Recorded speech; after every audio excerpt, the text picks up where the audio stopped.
ఈరోజు లలితా సహస్రనామంలోని 41వ శ్లోకం గురించి చూద్దాం.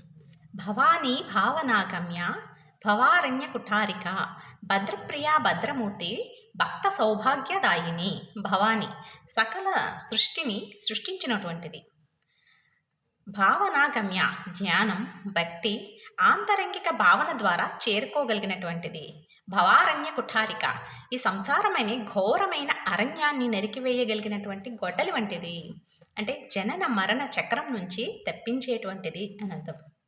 భద్రప్రియ శుభము, మంగళప్రదమైన సత్కార్యాలను ఇష్టపడేటువంటిది. భద్రమూర్తి స్వయంగా తానే మంగళప్రదాయిని, శుభప్రదాయిని.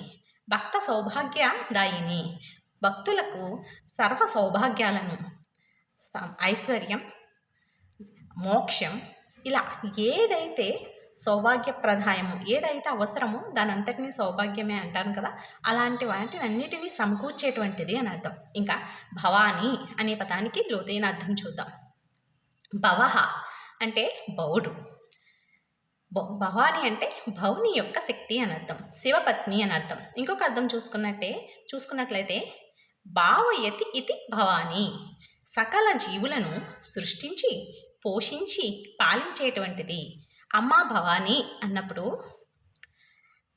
మనల్ని సృష్టించింది ఆవిడే కదా, నీవే నా తల్లివి, నీవే నా తండ్రివి అని చెప్పి ఆమెకి శరణాగతి చెందుతున్నాము అనే భావన వస్తుందన్నమాట భవాని అంటే. ఇట్లు మీ భవాని.